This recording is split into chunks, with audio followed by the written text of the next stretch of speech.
보물이 되는 지식을 찾아 떠납니다. 펼쳐라 보물지도. 와, 저희가 지난 시간에 지도를 왜 봐야 하는지, 왜 펼쳐봐야 하는지를 아주 제대로 공부를 했단 말이죠. 우리 선원들, 지도 왜 봐야 됩니까? 일단 부자가 되기 위해서. 아, 정답. 네. 부자가 되기 위해서는 지도를 봐야 된다. 자, 우리 경환 씨는 왜 지도를 봐야 한다고 배웠죠? 지도에서는 길만 보는 것이 아니고 여러 가지 가치, 그리고 요즘 강조되고 있는 가치들에 대해서 어떤 흐름이나 이런 것들도 볼 수 있기 때문에 지도에서는 봐야 돼. 뭐야? 갑자기 내가 왜 강의하고 있니? 네. 아무튼 네. 그만큼 중요하다는 거잖아요. 아, 그렇죠. 네. 맞습니다. 이렇게나 중요한 지도 한 번으로 끝나기에는 너무 아쉽습니다. 그래서 저희 프로그램과 너무나도 잘 어울리는 선장님 한번 모셔보도록 하겠습니다. 선장님 나와주세요. 여러분 안녕하십니까?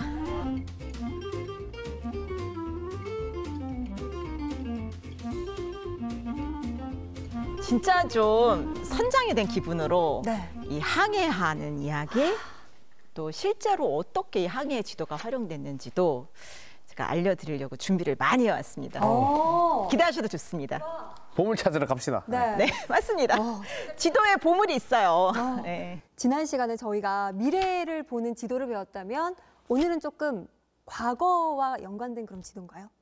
우리가 과거의 역사를 통해서 얻을 수 있는 교훈들을 어떻게 현재에 적용할 것인가, 이런 것을 초점을 두고 설명드리고자 합니다.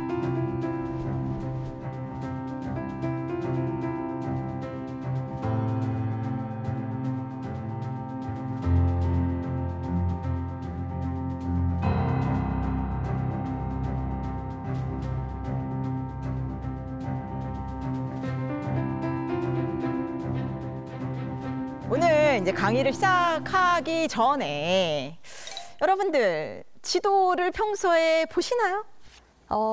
내비게이션도 지도라면 내비게이션은 운전할 때마다 보고 있습니다. 저도 뭐 내비게이션을 자주 보고 있죠. 지도 혹시 내비게이션 말고 보실 때 있으세요? 진짜. 사실 저는 학생 중에 여러 나라에 관심 많은 친구가 있어서 나라 이름 말할 때마다 한번 찾아가 볼까 하면서 이렇게 같이 검색해보고. 이런 분한테 배워야 됩니다. 진짜 수제자입니다, 수제자. 선장님이 수제자.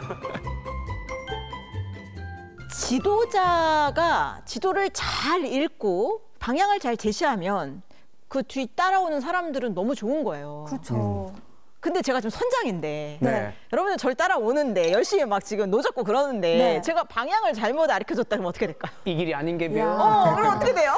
그럼 또 그렇죠. 다시 돌아가야죠. 다시 또 엄청 힘 노 빠지는 거 져야죠. 아니에요? 그래서 제가 이 지도가 어떤 것이냐고 했을 때 리더, 지도자라면 지도를 잘 읽어야 된다.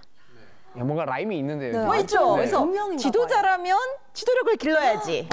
그리고 지도자를 뽑을 때 그 사람의 지도력을 확인해야 된다. 근데 이 지도력은 리더십이기도 하고 또 지도를 잘 읽고 활용한다는 제가 만든 신조어입니다. 근데 지금 뭐 대만이나 이런 데서 엄청 인기입니다, 한자로. 자, 그래서 오늘은 제가 이 지도를 읽고 활용하는 힘이 과거에 얼마나 중요했을 뿐만 아니라 지금 여러분처럼 뭐 앱 보고 내비게이션 하는 이 시대에도 역시 지도력이 중요하다는 것을 제가 알려드리고자 합니다.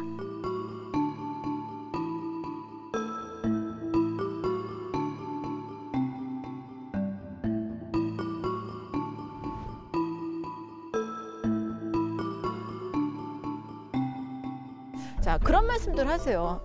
아니, 이제 다 내비게이션에 치면 목적지 데려다 주고 인터넷에 치면 다 지명 나오는데 꼭 지리를 배워야 돼? 이건 제가 하는 말도 아니고 누가 하는 말이냐면 우리나라 교육과정 짜시는 교육학자들이 그런 말씀을 하세요. 여러분 어떻게 생각하세요? 서운해요. 제 찐팬들만 여기 앉아 있는 것 같습니다. 근데 대부분의 사람들은 더 이상 지리는 중요하지 않아. 이거 다 인터넷 치면 나오는데 왜 지리를 배워야 돼? 아이고. 이런 말씀 하시는데 여러분 그거 아십니까? 지금도 여전히 지도를 장악한 사람과 회사가 세계를 지배해요. 단지 지도의 형태가 바뀌었을 뿐이에요. 지금 세계를 지배하는 회사 어디죠? 구글. 맞습니다. 그런데 이 구글이 처음부터 잘 나갔던 게 아닙니다. 많은 경쟁자가 있었어요. 익스플로러라든지 내비게이터라든지 야후라든지. 맞아요. 수준 높. 라이코스. 네, 좋아요. 라떼는 말이야 나옵니다. 그런데 구글이 그렇게 압도적인 검색 엔진으로 확 뜬 데는 지도력이 있습니다. 구글 맵이었군요. 맞습니다. 그때가 언제냐? 2005년이에요. 제가 정확히 기억하고요. 그거와 관련된 책도 나와 있어요. 여러분, 구글이요. 우리한테 공짜로 지메일 사용하게 해주는 거 아니고 검색하게 해주는 거 아니에요. 우리 정보 다 빼가죠. 그렇죠. 그리고 여러분들의 호기심, 네. 질문 이런 거 다 수집해요. 빅데이터로. 검색을 하니까. 네. 근데 그걸 딱 분석해 보니까 네. 미국인의 4분의 1 질문이 어디, 주소 다 지도 관련. 공간 정보, 지도랑 관련이 있다는 걸 간파한 거예요. 야. 4분의 1이 공간 정보 빅데이터다. 그래서 작전을 짠 거예요. 우리가 무료로 디지털 지도, 디지털 맵을 나눠주면 모든 경쟁자를 물리치고 우리가 독점할 수 있다. 야.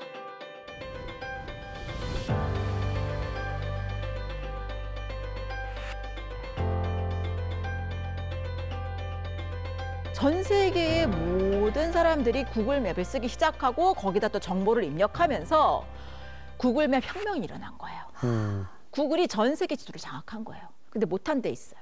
중국? 중국. 그리고 우리나라. 우리나라요? 우리나라. 그래서 여러분 옛날에 포켓몬고 네. 이거 안 된 거 생각나세요? 초나 거기만 됐었잖아요. 네. 우리나라 구글 그 맵이 네. 우리가 안 들어왔기 때문에 우리가 그 주권을 지킨 거예요. 좋게 말하면 주권을 지키고 나쁘게 말하면 갈라파고스가 되고 있는 거죠. 왜냐면 우리가 뻗어 나가야 되는데 그죠? 그러네요. 그래서 그때 구글 맵을 우리가 이제 구글에게 우리 정보를 주지를 않아서 그 구글 맵에 기초해서 포켓몬고 갖고 한 거거든요. 쇄국 정책을 했었네. 네. 우리 왜냐면 군사 기밀 정보가 많아서 그래요. 여러분 지도에 우리 그런 일반 우리 뭐 네이버나 뭐 카카오 지도에 모든 게 다 나오는 거 아니에요. 네. 그래서 군사 시설, 민감 시설 안 나와요. 네. 주로 소비하는 곳만 나와요. 그래서 지도 앱에만 의존해서 사시잖아요. 그러면 여러분들은 계속 신용카드 쓸 일만 생겨요. 반만 아는 거네요. 그렇죠. 그러니까 우리가 어떤 디지털 맵을 사용할 때는 그것의 약점도 아셔야 되고 맵에 표현되지 않는 것들도 여러분들이 메꿀 수 있는 또는 비판적으로 이게 지도 정보가 맞아? 틀려? 이런 것들 구분할 수 있는 판단력까지 갖추셔야 여러분들이 지도 앱의 노예가 되지 않지 그거에 의존해서 지도를 안 보고 여러분들이 어떤 공간 정보를 지도 앱에만 의존하게 되면 여러분들은 지도 앱이 시키는 대로 사는 그런 사람이 될 수 있어요. 지금이라도 네, 필터링을 좀 하면서 네, 해야겠다는 맞습니다. 생각을 했습니다. 네, 우리가 가짜 뉴스, 가짜 정보에 민감한데 네. 가짜 지도는 아무도 의심하지 않아요.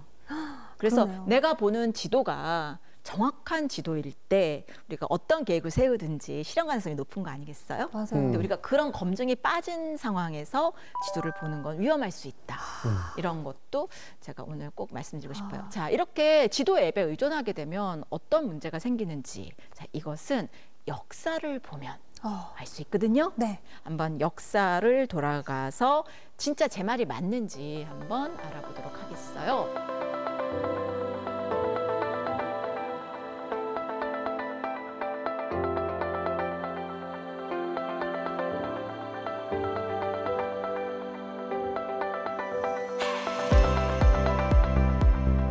자, 일단 호모 사피엔스 네안데르탈인 시대로 돌아갑니다. 오. 자, 그때는 공부 안 해도 됐어요. 야. 문자가 없었어요. 네. 그렇죠? 너무 좋다.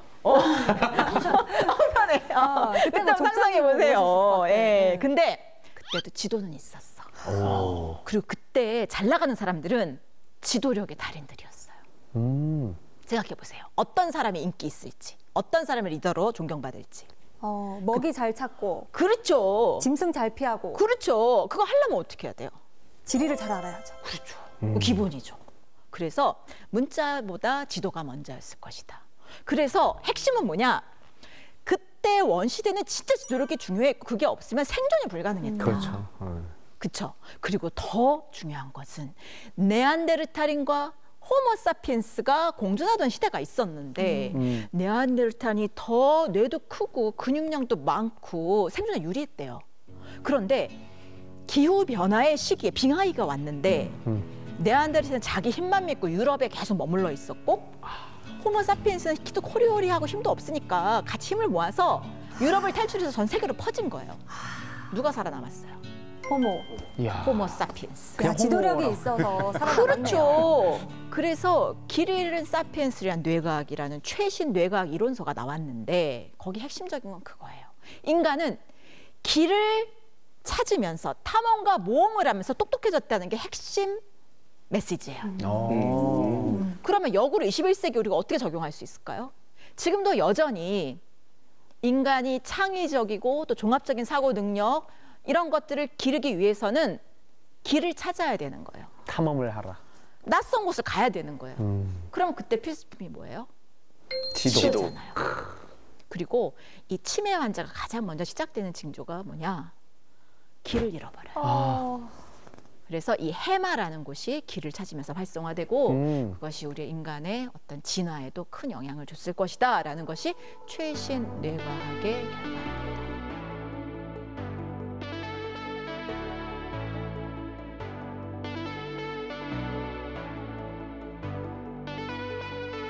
아까 원시대도 얘기를 했고 또 구글맵도 얘기를 드렸습니다. 자, 그 중간에 이제 역사 시대로 들어오게 되죠. 그럼 이것은 확실한 증거가 있어요. 그래서 지금부터는 기록이 이제 상상력이 아니라 이제 역사 속 기록을 가지고 알아볼 건데요. 세계의 어떤 문명의 요람이다라고 하는 데가 메소포타미아도 있지만 그리스죠. 특히 그리스. 창의적인 예술가, 학자 모든 것의 시작이 그리스라고 보잖아요. 그래서 스티브 잡스도 내가 아리스토텔레스하고 내가 식사 한 번만 할 수 있다면 내 전 재산을 내놓을 수도 있다고 이런 말 했거든요. 우리가 이제 그리스가 어쩜 그렇게 세계 문명의 중심이 됐을까 했을 때 막 다양한 가설을 내놓습니다. 그래서 신화 연구하시는 분은 뭐 그리스 신화 때문이다. 뭐 그런 얘기도 하고 뭐 여러 가지 말을 하는데 저는 지리학자니까 네. 좀 지도의 관점에서 지리의 관점에서 보면 저는 그리스 문명은 에게에서 꼽혔는데 에게에는 수많은 섬들이 있었어요.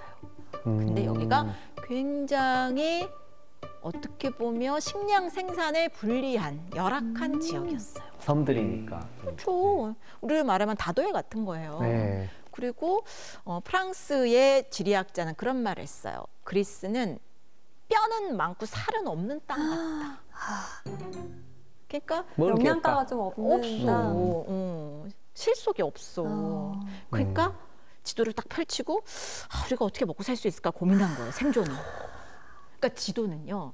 뭔가 좀 답답한 사람들이 지금 현재를 좀 벗어나고 싶은 사람들이 보는 거 아닌가 싶어요. 결핍에서 왔네요. 네, 메소포타미아라는 이집트 사람들은 그렇게 열심히 지도를 안 봤을 것 같아. 근데 그리스 사람들은 먹고 살 게 없으니까. 그래서 우리가 가진 게 뭐지? 자, 포도야. 그러면 포도를 와인으로 만들고 예쁜 병에 담아서 팔자.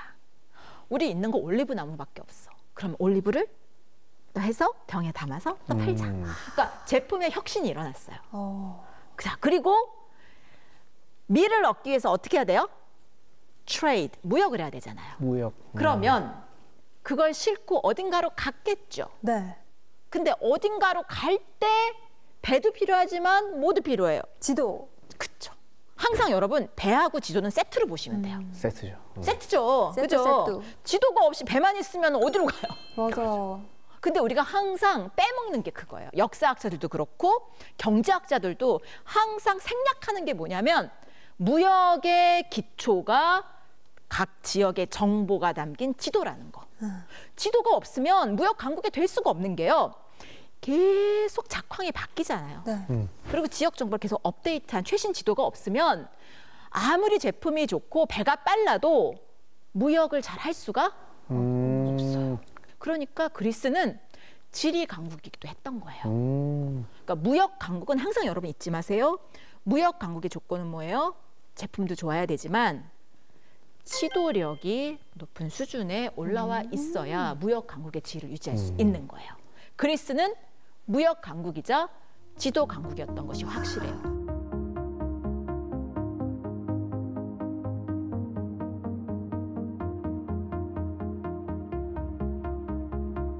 그리고 과학이 발달했어요.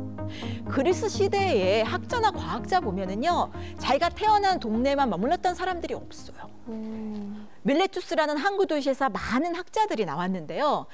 밀레투스는 무역왕이었기 때문에 이들은 이집트를 비롯해서 메소포타미아까지 쫙 여행을 다 했어요. 역사학의 아버지라고 하는 헤로도투스. 제목은 히스토리아지만 그 내용을 보면 완벽한 지리서적이에요. 그렇잖아요. 답사하고 조사한 기록이에요. 네. 어떻게 보면 저는 원조 지리학자 아닌가 싶어요. 업데이트된 정보가 담겨있는 히스토리아라는 책을 통해서 그리스 사람들은 상상력을 확장했고 넓은 지역에 대한 관심이 있었고 계속 지도를 업데이트했기 때문에 과학도 발달하고 지리도 발달하고 당대 가장 정확한 지도가 만들어졌지 않을까 싶고요. 그리스인의 지적 상상력이 담긴 지도를 보시면 지금 봐도 굉장히 정확해요. 지중해 쪽은 상당히 정확하지 않아요? 지금하고도 큰 차이가 없어요. 와. 거의 2,500년 전 지도인데도. 2,500년 전. 그러면 당시에 무역을 할 때 이 지도를 많이 활용했겠죠?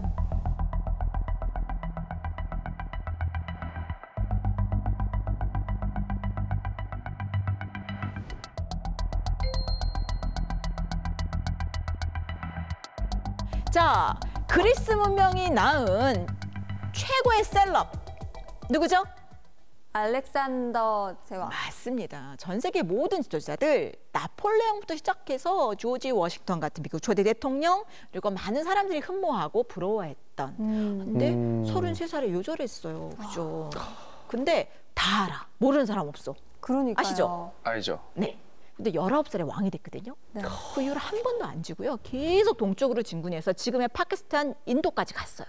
그리고 혼자 간 게 아니라 많은 학자들을 대동해서 그 지역의 풍토와 자연환경을 묘사하고 지리지를 쓰고 지도를 그렸어요. 그래서 그가 다녀온 다음에 그리스 사람들의 지적 상상력이 와. 굉장히 활성화되고 또 지도가 발달했겠죠? 근데 저는 항상 야, 이 사람 가르친 10대 내가 항상 10대가 네. 중요하다 했잖아요. 네. 10대 그러면 어떤 교육을 받았을지 궁금하지 않으세요? 너무 궁금해요. 스승이 누구였을까요? 신문 배달. 신문 배달보다 또 수준 높은 다 먹는다. 대학자. 아리스토텔레스? 맞습니다. 오. 아리스토텔레스. 그래서 이 아리스토텔레스가 모든 학문의 아버지라 하거든요. 근데 또 여기에 또 비밀이 있어. 그러면 아리스토텔레스는 어떤 청년기와 10대를 보냈을까?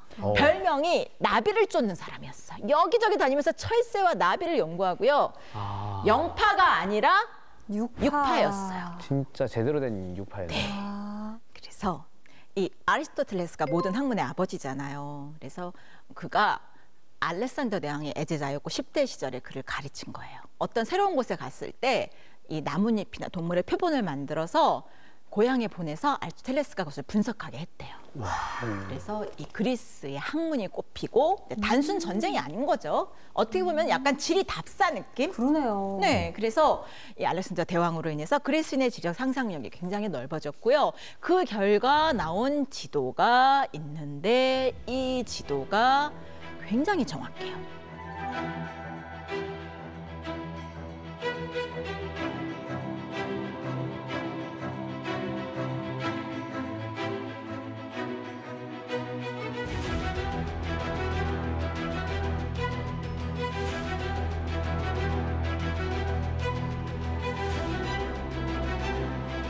자, 그 다음에 로마 시대로 와가지고는요, 또 지도력의 달인이 나와요. 오. 미술학원에 가면 꼭 있어요. 아그리빠. 아그리파. 아그리빠. 그래야죠. 아그리파. 아그리빠. 네. 예, 예. 근데 이 아그리빠가 육파 영파도 아니고 아그리파. 창의적이에요. 네. 네, 마음에 들어요. 이 아그리빠가 그렇게 지도 잘 그렸고요. 또 지도를 잘 활용하는 사람이어서 그 클레오파트라와의 이집트 전쟁에서 승리해서 이 이집트를 무찌르고 로마 제국이 전성기를 여는데 굉장히 큰 공헌을 합니다. 기본적으로 전쟁에서 이겼다. 그러면 일단 그 지도자는 지도를 잘 읽고 활용했을 것이다 생각하시면 돼요. 자, 이렇게 아그리빠는 전쟁도 잘했지만 로마를 정말 사람이 살기 좋은 도시로 계획한 사람이에요. 그러니까 많은 로마의 유명한 건축물도 설계했을 뿐만 아니라 목욕탕에 물을 지속적으로 공급할 수 있는 수도교, 그러니까 수도다리예요. 그래서 산에서부터 이렇게 쭉 내려오게. 그러니까 얼마나 잘 측량을 했으면 그게 지금도 유지되고 있잖아요. 로마의 수도교가. 그래서 물길을 만들었다는 건가요? 그렇죠. 되게 창의적인 거죠. 근데 그 물길을 만들려면 당연히 고도라든지 지도를 잘 읽고 그렇네요. 그 설계를 잘했을 거 아니에요. 그리고 탐험하고 모험하고. 그래서 프톨레마이오스라는 어떤 당대 알렉산드르의 도서관장이었는데 그가 만든 세계 지도가 정말 너무너무 정확해요. 지금 봐도 정확해요. 지도가 점점 더 그럴듯해지네요. 그렇죠. 과학적으로 변하는 거예요. 지도는요, 모든 지식의 총체예요. 그러니까 과학적인 것도 들어가 있고 또 그 당시 사람들의 상상력도 반영돼 있고 그러니까 그 나라의 지도 수준이 그 나라 사람들의 지식과 과학의 수준이라고 보셔도 됩니다.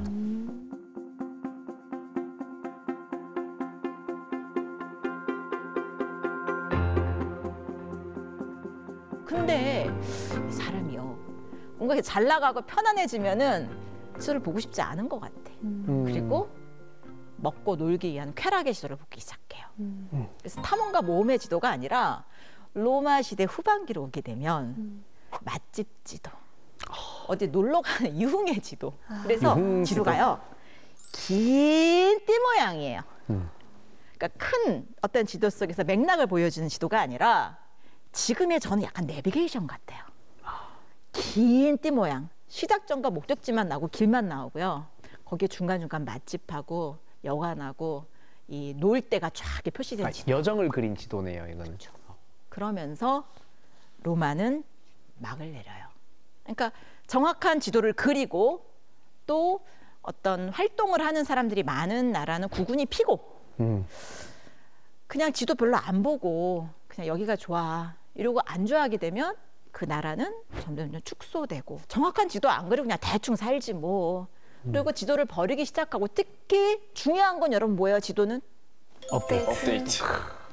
지도 앱도 그렇지 않아요? 네. 그거 업데이트 안 하고 가다가는 공사하던 길 나오거나 이렇게 할 수 있기 그렇죠. 때문에. 그러니까 우리가 명심해야 될 게 있어요.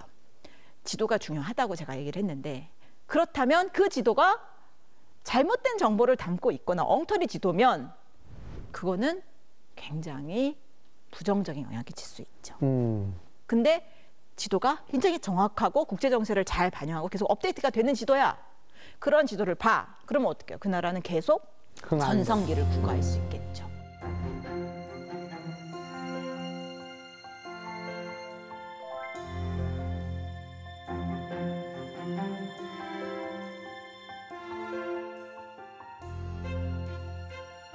이제 항상 지는 애가 있으면 뜨는 애가 있어요. 해도 있다. 자, 유럽이 망해가요. 맨날 먹방만 보고 이러다가 망해요. 자, 그러면 그 다음에 등장한 강자는 굉장히 열악한 환경, 그리스보다 더 열악한 사막에서 시작돼요. 더 변방에서. 네, 어딜까요? 자, 힌트 드릴게요. 알라 신을. 아랍? 맞습니다. 메카 메디나에서 시작해요. 사막밖에 없어요. 그러니까 이 사람들은 정말 무역을 안 하면 굶어 죽어요. 그래서 무역이 발달했고, 아까 제가 힌트 드렸죠? 무역을 잘하려면 어떻게 해야 돼요? 지도를 계속 지도가? 업데이트해야 되죠. 업데이트해야 된다. 자, 그런 사람들이 창시한 종교이니 저는 이슬람교야말로 진짜 지리적이지 않나 싶어요. 왜냐면요, 교리가요, 하루에 5번 기도를 하는데 맞아요.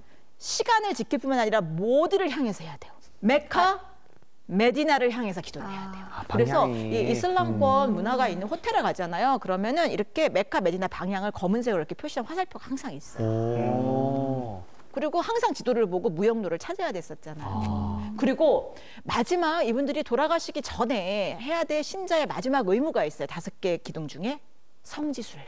아, 성지순례. 메카, 메디나 갔다 와야 돼. 그런데 사우디아라비아나 중동에 사는 사람은 그렇게 멀지 않아요.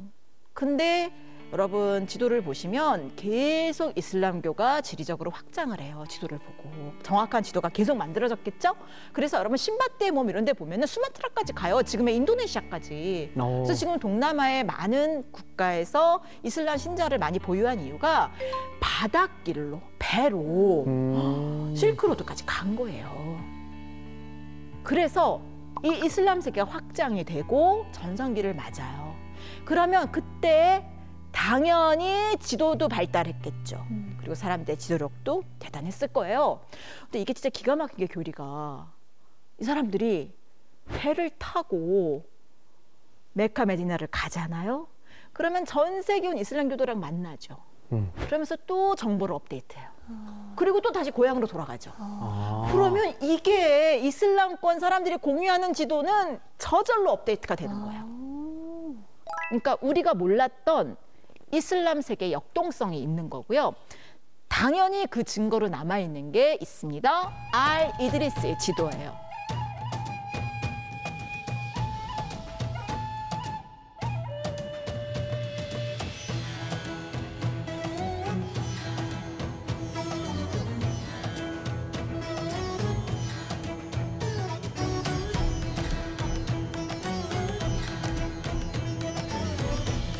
자, 이렇게 이슬람이 또는 몽골이 또는 조선이 잘 나갈 때 유럽은요 잠자고 있었어요. 너무 게을렀어요. 그 증거가 뭐예요? 티오 지도예요. 아니 이 사람들이 부톨레마이오스 지도 그렸던 사람 맞아? 그래서 안 드세요? 이 지도예요? 네, 지도예요. 네. 동네 약도 같은 느낌인데요. 네.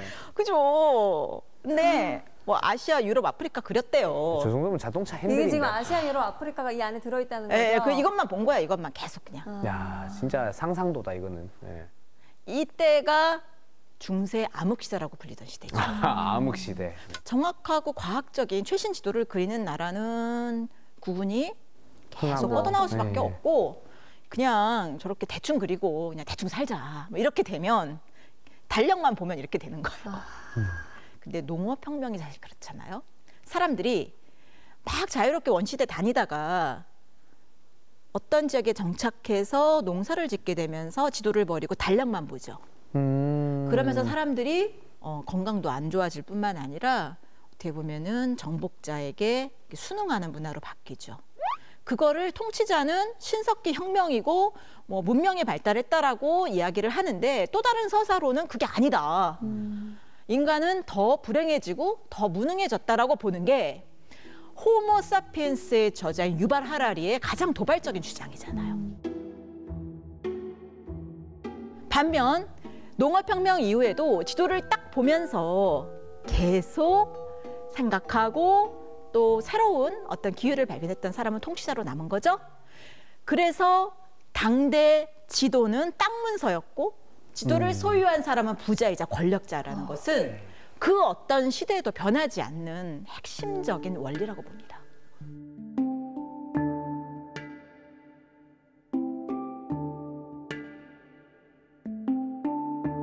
그런데 이걸 돌파했던 위대한 지도자가 나옵니다. 자, 이 지도자의 필수품이 뭐죠? 지도. 맞습니다. 지도. 그런데 포르투갈이라는 나라에서 대항해 시대를 이끄는 혁명이 일어나요. 제가 항상 이야기하죠. 혁명은 어디서 일어난다고요? 변방. 변방. 불리한데. 정말 생존의 기로에 놓인데. 궁지에 몰렸어요. 그렇죠. 답답할 때 지도 보는 거예요. 포르투갈의 위치 한번 보세요, 여러분. 지도에서. 유럽에서도 완전 변방. 구석이에요. 자, 우리가 어떻게 살 길을 찾을까 고민하던 한 왕자가 셋째 왕자 헨리예요. 아프리카를 통해서 동방으로 가는 항로를 개척하겠다고 선언을 하고 지도 학교를 만들어요. 와. 항해 학교를 만들어요. 항해. 사그라스 항해 학교를 만들었다는 기록은 있어. 그런데 그게 남아있질 않아. 왜 그럴까요? 지도를 만드는 곳, 정보를 수집하는 곳은 지금의 국정원이에요. 여러분 국정원 지도에 안 나오는 거 아시죠? 에이, 기밀이니까. 공개되면 안 돼. 네. 그래서 숨어서 만들었어요. 근데 있었다는 기록은 있고 제가 또 뒤를 파보니까 거기에 보면 그 사그레스 항해학교 교장이 유대인인 아브라함이었는데 그 사람이 이렇게 지도를 들고 있는 모습도 나오고 또 이 대항해 시대에 이 헨리 왕자를 도와서 애니크 왕자를 도와서 이 대항해 시대에 나섰던 인물들이 쫙 이렇게 있는 발견 기념탑이 포르투갈 리스본 근처에 가면 있거든요. 자, 그 기념탑에 새겨진 많은 사람들이 있는데 앞장선 그 왕자가 맨 앞에 배를 딱 이렇게 들고 있어요. 그런데 여러분 그 옆에 보세요. 지도가 한 손에 들려 있습니다. 아까 말씀드렸던 사그레스 항해학교에서 많은 지도가 만들었을 뿐만 아니라 자 포르투갈 다음엔 어디로 넘어가죠? 주도권이 스페인이 대항해 시대를 또 열어요. 이제는 방향이 동쪽이 아니라 어디로 가요? 서쪽으로 항해를 시작하면서 새로운 항로를 개척하죠. 포르투갈은 그때 너무 잘 나가서 배가 불렀어요. 그래서 새로운 항로 개척에 관심이 없었어. 또 그냥 지도 있는 안 거 보겠네요. 잘하자. 또 맛집 그리고 있었겠네. 그렇죠. 네. 그리고 이 창의적인 유대인들이나 지도 그리는 사람들 박해해요. 그럼 지도 그리는 사람들, 지리학자들은 어떻게 하죠? 박해받으면 가만히 있을까요? 도망갈까요? 도망가요. 가야죠. 도망가요. 탐험가들이 스페인으로 이동해요. 그 대표적인 사람이 유대인 콜럼버스예요. 아, 유대인이구나. 그래서 이사벨라 여왕이 스페인을 다 통일한 바로 그해 1492년에 여왕을 찾아가서 나 새로운 항로를 개척할 테니까 나한테 기회를 주세요라고 청원하는 그 그림이 남아 있어요. 그런데 그 그림에서 그가 무엇을 가지고 설득하는지 아세요? 바로 지도. 그때 포르투갈과 스페인의 순위가 바뀌는 시기예요. 자, 새로운 항로를 역전을 하게 되는 거죠. 여러분, 지도는요, 인생 역전의 도구예요.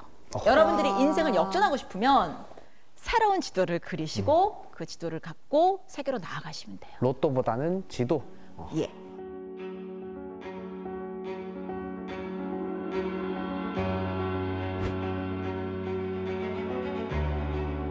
그리고 당대에 이 스페인과 포르투갈의 경쟁을 보여주는 지도가 있어요. 깐티노 지도라는 건데요. 이제 서로 이제 스페인과 포르투갈이 너무 싸우니까 똑같은 이 카톨릭 국가인데 싸우면 안 되잖아요. 그래서 교황님이 딱 선을 거졌어. 자, 이 선을 중심으로 해서 동쪽은 포르투갈, 서쪽은 스페인. 그래서 이 토르데시아스 조약을 지도에 표시한 게 바로 이 칸티노 지도거든요.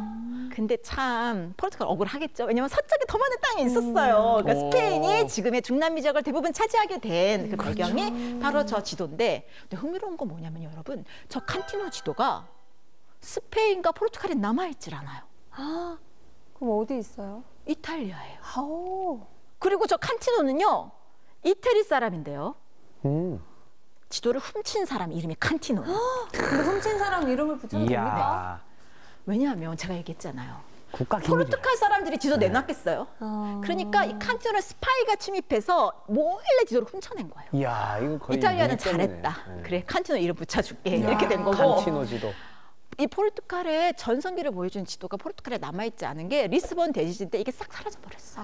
왜냐하면 소수만 독점을 했잖아요. 그러니까 지도가 남아있질 않은 거예요. 그러니까 역사학자들의 어떤 연구에는 이 지도가 연구 대상이 될 수가 없겠네요. 없겠죠. 근데 여러분들 상상할 수 있잖아요. 지도가 없는데 탐험을 했겠어요? 그러니까 못했죠. 지도는 있었을 거예요. 무조건 있었어. 그런데 부와 권력을 유지하고 독점하고 싶었던 통치자들이 그 지도를 공개 안 했을 뿐, 고대부터 지금까지 지도는 부와 권력의 비밀이에요.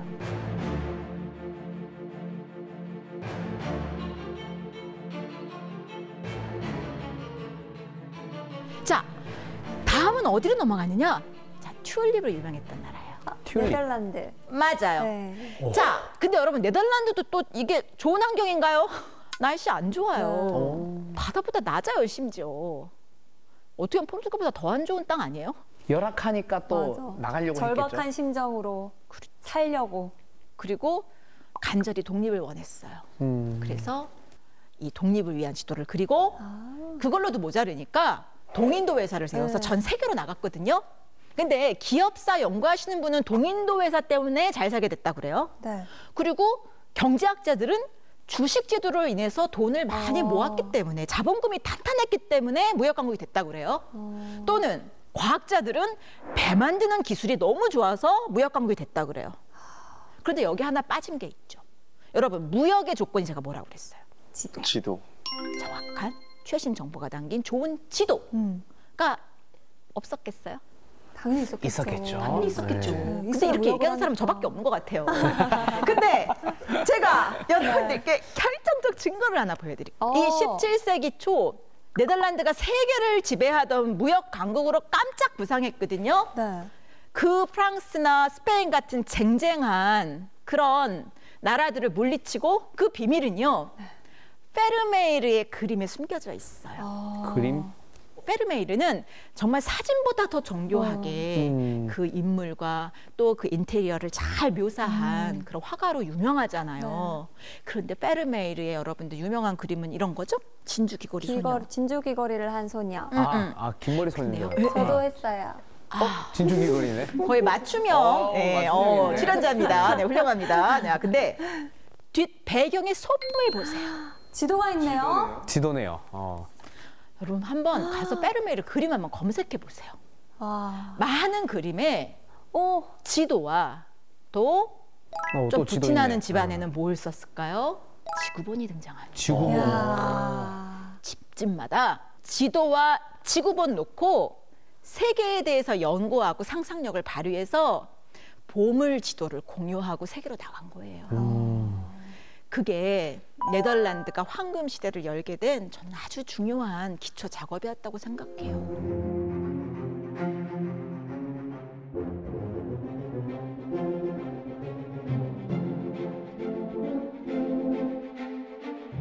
문제는 뭐냐? 계속 꽃길만 걷지 않는 게 갑자기 이유 모를 화재가 나요. 그래서 야속해. 그 지도 만들던 네. 그런 모든 정보가 있던 지역, 그 공간, 그 동판들이 다 불에 타서 없어요. 아이고. 지도 명가에 몰라. 근데 정말 까마귀 날자 배 떨어지는 느낌? 그러면서 서서히 네덜란드의 국군도 쇠하기 시작해요.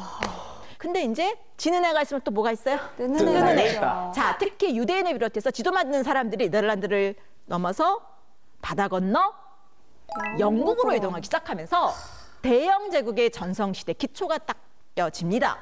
항상 그 나라의 전성기를 열 때는요, 지도력이 탁월한 지도자가 등장해요. 엘리자베스 여왕. 엘리자베스 1세 여왕입니다. 일세. 그 전까지 영국은 그냥 허접한 변방의 섬나라였어요. 여기도 변방이에요. 변방. 그죠? 유럽은 영국을 미개인 취급했어요. 그럴 게 음식도 맛이 없죠. 영국 맛있는 거 문신하고 별로 없다고. 다니고. 맞아. 네. 피시앤칩스밖에 없잖아요. 그때는 칩스도 없었어요. 그렇네. 신대륙 발견 전이라 감자도 없었어요. 그러네요. 근데 피쉬만 먹었어요. 얼마나 무시했겠어요. 그래서 이 영국 여왕이 가만히 세계사를 들여다본 것 같아요. 야, 이게 세계사의 강국이 되려면 지도를 잘 활용해야 되나 보다. 딱 지도를 그려. 영국의 지도를. 야, 우린 하나야. 지도로 마음을 합해. 자, 그 다음에 그 국력을 가지고 스페인의 무적함대를 무찔러요. 근데 그 비결이 뭐냐? 스페인이 당시에 굉장히 막강한 군대를 보유하고 있었어요. 그런데 그 지도자가 행정의 달인이야. 바다를 나가본 적이 없어. 매뉴얼만 잘 짜. 페르마 공작. 이 총사령관이었어요. 반면 이 엘리자베스 1세 여왕은 현장에 강한 육파를 파견해요. 야. 해적이야. 출신도 안 좋아. 해적. 그래도 드레이크라는 해적을 영입. 야, 나 너 출신 성분 안 봐. 근데 바다 잘 알잖아. 현장 잘 알잖아. 지도 많이 봤잖아. 당신이 주도해. 그래서 스페인의 무적함대를 찔러버려요. 그래서 그 영국 여왕의 60세 기념 초상화에 보면 지는 해 스페인, 뜨는 해 영국을 배경으로 해서 여왕이 딱 옆에 두고 있는 게 있어요. 뭐죠? 지도. 뿐만 아니라 동그란 지구본. 여왕은요, 자기에게 충성하고 뭔가 업적을 낸 그런 부하들에게 선물한 게 지구본이에요.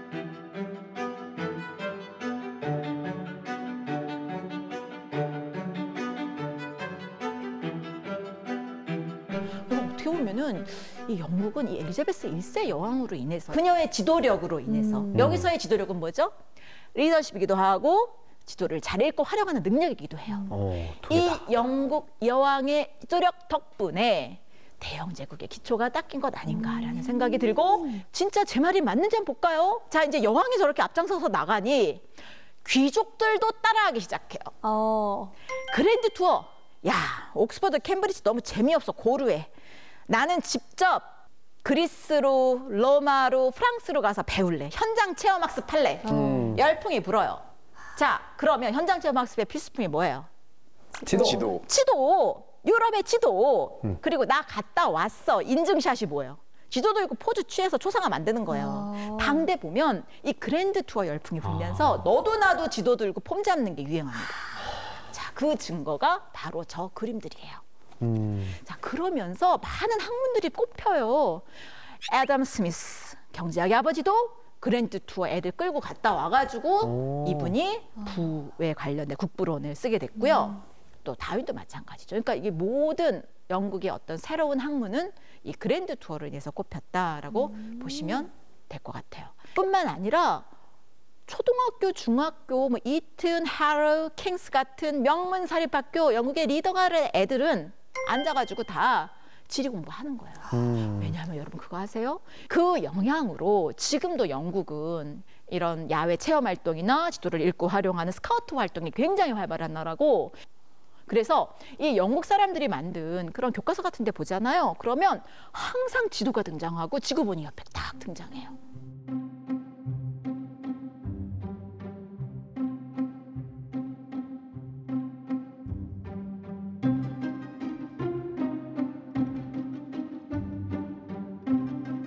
우리나라가 세계에서 가장 정확한 최신 지도, 세계 지도를 그리던 시기가 언제였을까요?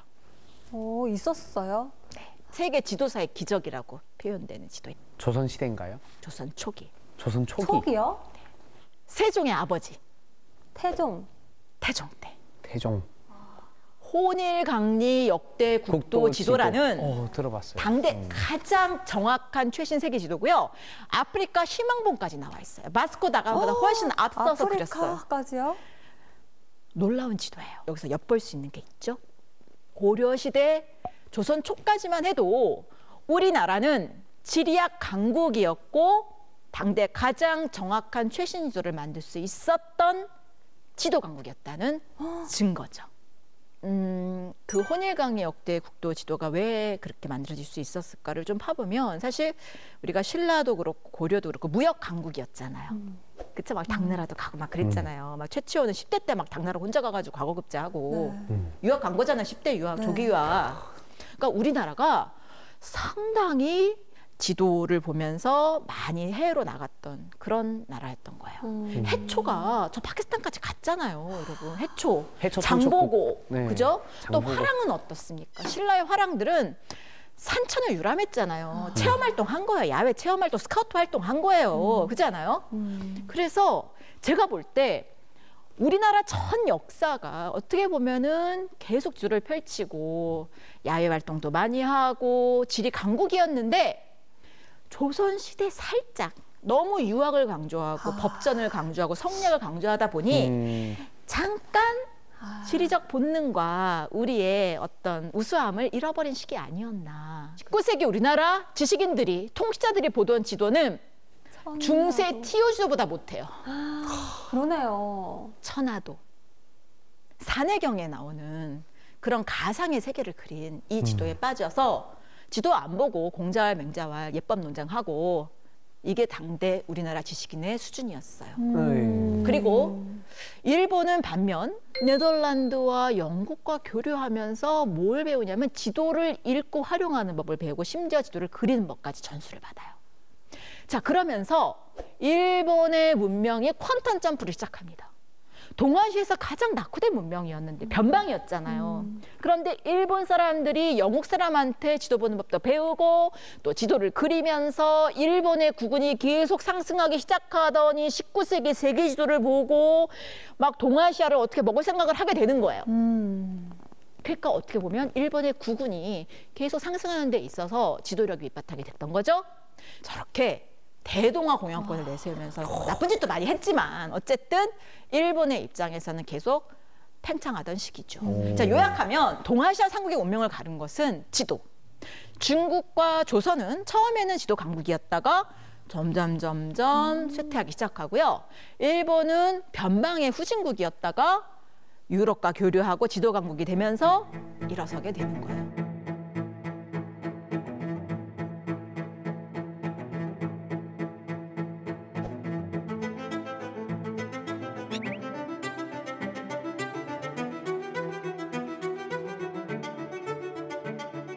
지금 어떻게 보면 지금 21세기에 가장 경쟁을 벌이는 나라가 미국과 중국이죠. 이 두 나라가 부상한 배경에도 여러분 지도력이 있다면 이제 제 말을 믿으시겠어요? 맞습니다. 21세기 현재 지도회가 어떻게 형성된 것이고 어떻게 이 두 나라가 강국으로 부상하게 됐는지 지도력의 관점에서 한번 조망해 보도록 하겠습니다. 미국이 될 놈들의 나라였다. 미국은 원래부터 운이 좋았어. 뭐 땅이 너무 좋아. 이러고 그냥 끝내버려요. 근데 이거는 정확한 해석이 아니에요. 여러분, 운도 계속 좋으면 뭐죠? 실력이에요. 미국이 계속 꽃길만 걸은 게 아니라 사실은 결정적인 시기, 위기 상황마다 정말 탁월한 지도력을 가진 지도자가 등장해서 공간적 의사결정 잘해서 현재 미국이 된 거거든요. 그 증거는 러시모어 산의 4명의 위인이에요. 자, 일단 첫 번째 위인은요. 조지 워싱턴이에요. 조지 워싱턴은요. 집안이 별로 좋지 않아서 영국 유학을 못 갔어요. 당시에 미국에서 성장하고 잘 나가려면 영국 유학이 필수였어요. 유학 못 갔어요. 그런데 토지 측량을 하고 지도를 그리면서 자기 부와 명예를 얻었어요. 10대 때 토지 측량사로 일한 경험. 제가 항상 얘기하죠. 10대가 중요해요. 10대 때 토지 측량을 배우는 지도자였기 때문에 전쟁의 달인이었어요. 모든 전쟁에 이겼고요. 영국을 무찌른 요크타운 전투를 보면 옆에 참모가 지도 보고 앉아 있어요. 그 마지막 유언 같은 초상화를 보시면 미국의 후손들에게 하고 싶은 메시지가 담겨 있거든요. 자, 이분 옆에 책상에는 지도가 있고요. 또 어린아이 옆에는 지구본이 있습니다. 자, 다음 3대 토머스 제퍼슨도 러시모어 산에 있을 정도로 위인이거든요. 자, 그는 원래 지도 만드는 사람 집안 아들이었어요. 미국은 지도를 그리면서 성장하고 개척하면서 잘 나간 나라죠. 그래서 서부 개척자의 허름한 오두막집에도 지도가 붙여져 있었다 해요. 그래서 이 3대 토마스 제퍼슨, 지도력의 달인이었고요. 자, 다음은요. 링컨과 수워드, 환상의 콤비예요. 자, 링컨도 토지 측량을 하던 사람이었고요. 수워드는 진짜 대단한 사람인 게 지리학자를 미션을 줘서 알래스카를 탐험하게 해요. 그래서 이 알래스카에 지하 자원도 많이 매장되어 있을 것 같고 앞으로 러시아에 대항해서 굉장히 중요한 땅이 될 거라는 것을 알게 돼요. 그래서 모든 의회의 반대와 일반 국민들의 놀림, 수워드의 바보 상자, 아이스박스라는 별명이 바로 알래스카의 별명이었어요. 아이스박스. 그럼에도 불구하고 그 모든 반대를 물리치고 확신을 가지고 알래스카를 구매하죠. 그 현장을 담은 초상화에 보면 지도도 있고 뭐도 있어요? 지구본. 아주 커다란 지구본이 있어요. 이야. 이건 뭐의 상징이죠? 가장 정확한 최신 과학적 증거에 입각해서 내가 알래스카를 구매했다라는 자기 표현이에요. 루즈벨트는 미국의 태평양 시대를 열었어요. 해군 출신이에요. 근데 이분은요, 늘 어디를 가든지 항상 같이 찍었던 소품이 있어요. 바로 지구본. 야. 이야. 크네요. 이 러시모어 산에 등장하는 모든 인물들이요, 지도와 지구본을 가까이 했던 지도력의 달인들이라는 공통점이 있습니다.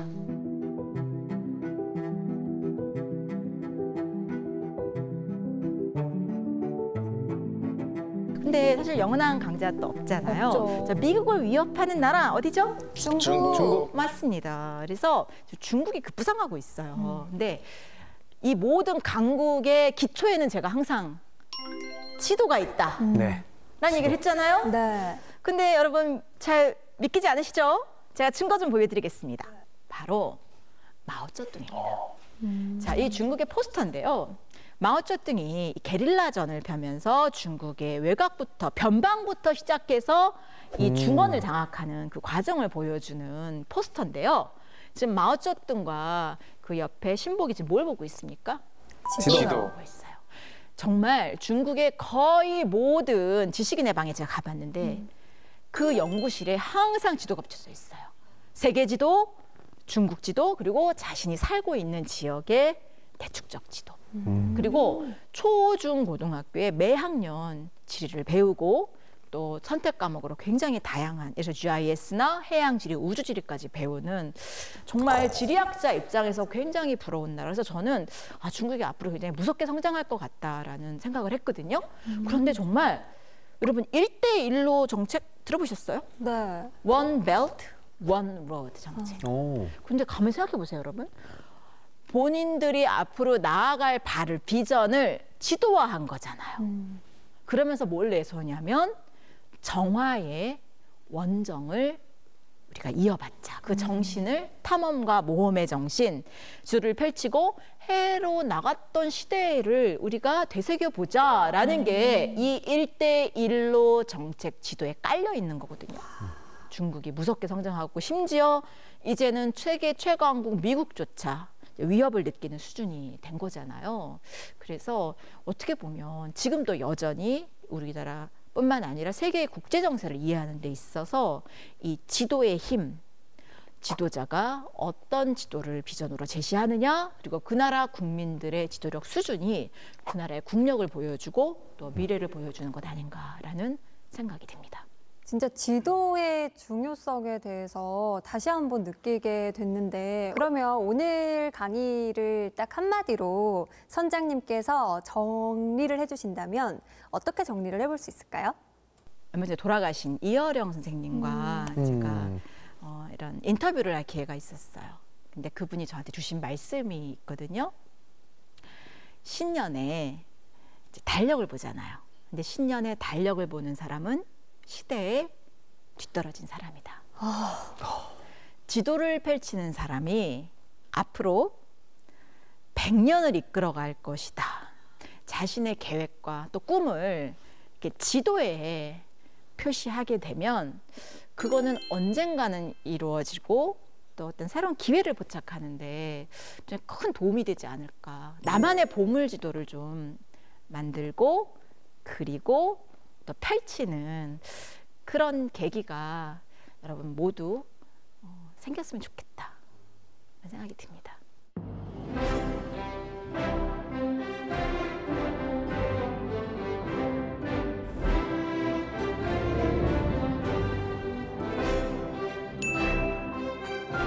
전부터 지도를 한 번 더 보고 싶다는 생각도 들고, 후에 저도 이제 자녀가 생기면 지도도 좀 더 이게 탐험할 수 있는 이런 기회를 좀 더 많이 갖고 싶다라는 생각을 했습니다.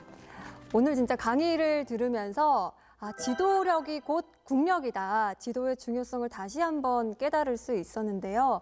확실히 좀 지도를 보면서 세계의 정세와 또 흐름을 읽고 좀 미래를 대비하는 지혜까지 얻어보면 좋겠다라는 생각이 들었습니다.